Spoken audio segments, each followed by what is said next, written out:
I am sitting down with my amazing mango millet salad bowl, or it's really my dinner.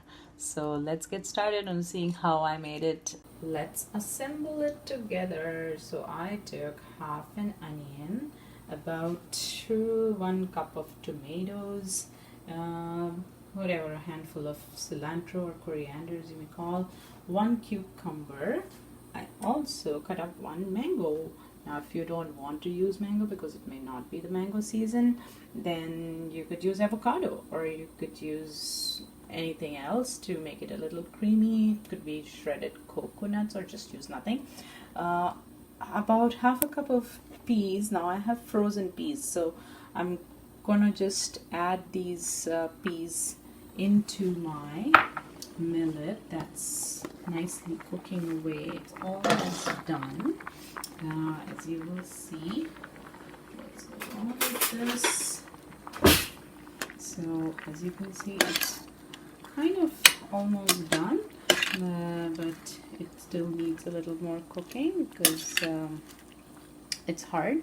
So at this point, then I will add my peas, so they will get little cooked with them, but not overly cooked, so that'll make for a really nice thing. Then I'll cover it up, and then I'm starting to assemble. So I have about 2 cups of greens. Now I've got arugula, but you can go add whatever greens you like. It could be lettuce, it could be spinach, it could be kale, because I'm gonna make a dressing for this. So once I start adding things to it, you will see it starts looking really nice. So there goes the the mango, and then all of this will go in, and then the tomatoes will go in as well, and I'll show you how it looks after that. Now this is getting exciting. My millet is cooked, along with the corn and the peas. I'm not going to use all of it. I will only use a little bit.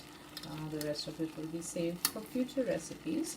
But the idea is to have one whole grain carbohydrate, and you could have used just plain rice. You could have used any other grain that you like, like quinoa, whole wheat, that's soaked. But just make sure your grains have been soaked for 5-6 hours and washed thoroughly before you cook them. Well, of course, rice you don't need to wash 5-6 hours, you know. Now this looks so yummy. Look at that, it's all nicely assembled. Now my dressing. The dressing is starting with sriracha, just a little pinch of it because it's really hot, or you can omit that, have instead green chili in it. I have 6 tablespoons of apple cider vinegar. I'm gonna add about a teaspoon of turmeric, so to my apple cider vinegar. Ta-da! And then I will add, I have this nice powder that I roasted. It's got garlic and pepper and coriander in it, so about a teaspoon of that, but just roasted cumin is also pretty good. So let's see how much I got here. About this much. Maybe I'll add a little bit more. There. And you know, it can be adjusted later on as well. And you can add black pepper to it. Now I'll give it a nice little mix. Alright, now my dressing is all set, and as you can see, I've sprinkled some black pepper onto all of this. I'm just going to sprinkle this here. Now if you don't have apple cider vinegar, that's totally fine, you know, you can add lemon juice to it. And then I'm going to take my amazing millet, turn the gas off, I'm taking it with a slotted spoon because there's still some water in it, I don't want that, and I will take few heaps of it and just spread it here, there,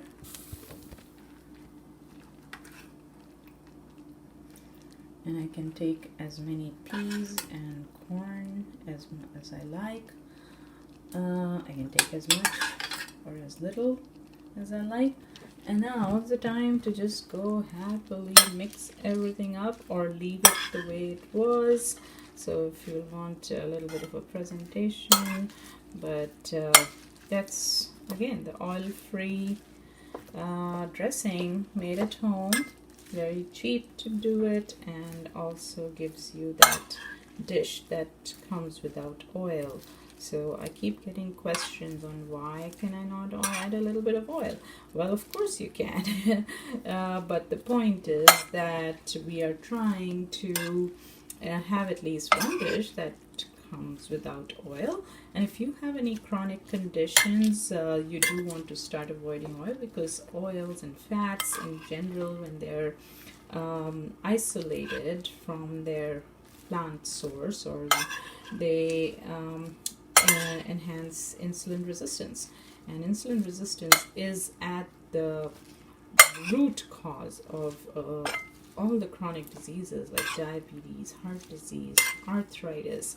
So the goal is to have less and less fats, and you know what, these plants have their own fats. They are already in a very nice balanced proportion, so we don't need to worry about, oh, am I getting enough fat or not? Yes, you are. In fact, by not isolating it, you are actually doing a lot of service to yourself, and by not cooking the oils. Now, if you are missing, if you find that, oh no, it's too dry, or I don't, I'm not still used to without oil, drizzle a little bit of olive oil on it. But if you're already eating meats and cheese and dairy and eggs, oh man, you're getting a lot of oils anyways. You don't need to worry about am I missing out on oils. This dish that I'm showing you is an extra dish that you can have either as a main or a side. I'm going to have it as my main dish because it has everything in it that I want. But if you want to pair it as a side, that's fine. But that's basically the idea, to show you simple methods of creating dishes without oil. So at least you have one dish in your meal that is without oil. So if you do end up making it, please let me know, what did you use, how did you substitute. And you know, like I said, you can substitute with anything you want, as long as you're getting the greens and it's nice and colorful. And things like onions and garlics, you know, you keep adding them. Apple cider vinegar or lemon is really good to clean out our liver and build our immunity.